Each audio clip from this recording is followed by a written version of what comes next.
Assalamualaikum warahmatullahi wabarakatuh. Dulu sebelum Islam masuk dan merambah ke dalam struktur tradisi bangsa Arab, mereka terkenal sebagai bangsa yang punya tatanan sosial buruk. Mereka membuat pemisah antara budak dan orang merdeka. Mereka juga punya struktur suku terhormat untuk membuat klasifikasi kelas suku. Mana suku terhormat dan mana suku rendahan, sehingga terjadi jurang pemisah yang sangat jauh sekali. Lebih buruk lagi, mereka juga punya kebiasaan membunuh anak perempuan hidup-hidup dengan alasan anak wanita tidak berguna. Namun, ketika Islam datang, semua diferensiasi suku serta status sosial itu sedikit demi sedikit dihapus. Nabi Muhammad SAW datang dengan ajaran revolusi sosial yang tidak membedakan antara suku terhormat atau tidak. Dan Islam pun memutuskan jurang pemisah itu, karena yang membedakan hanyalah ketakwaan kepada Allah Subhanahu wa Ta'ala.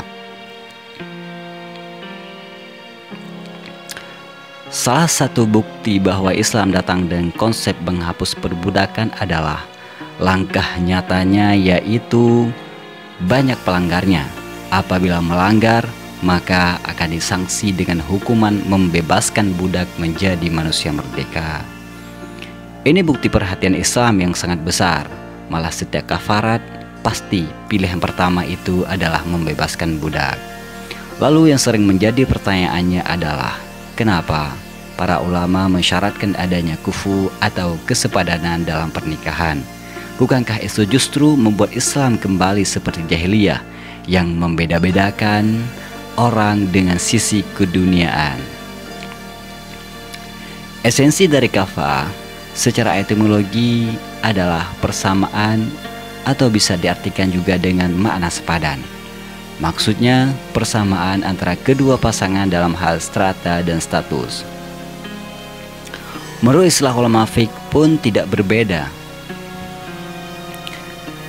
Dr. Wahbah Az-Zuhaili menerangkan bahwa kufu itu adalah kesepadanan antara dua pasangan sebagai bentuk pencegahan kecacatan dari beberapa aspek.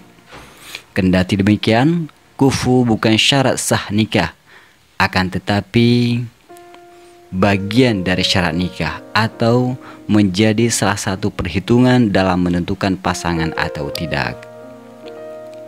Hal ini telah direkomendasikan oleh jumhur ulama 4 mazhab, dan sebagai dalilnya adalah hadis riwayat Imam Tirmizi yang berbunyi, 3 hal yang tidak boleh ditunda: sholat kalau sudah datang waktunya, mayat kalau sudah siap dikuburkan, dan anak perawan kalau sudah ada yang kufu dengannya. Nabi Muhammad SAW dengan tegas memerintahkan kepada orang tua untuk memeriksa dan meneliti dulu agama serta akhlak yang berniat untuk melamar anaknya. Itu sebagai bukti harus ada kafaah dalam pernikahan. Kalau itu tidak ada, pasti Nabi juga tidak akan memerintahkannya. Dr. Wahbah Az-Zuhaili menyebutkan bahwa secara akal pun yang namanya kufu itu sangat diterima, karena sudah menjadi rahasia publik bahwa kesamaan status dan kesepadanan strata antara dua pasangan pasutri itu menjadi salah satu faktor keharmonisan keluarga. Karena bagaimanapun, kafah itu punya pengaruh besar atas lancar tidaknya sebuah hubungan keluarga. Di sisi lain, kufu itu adalah hak wanita.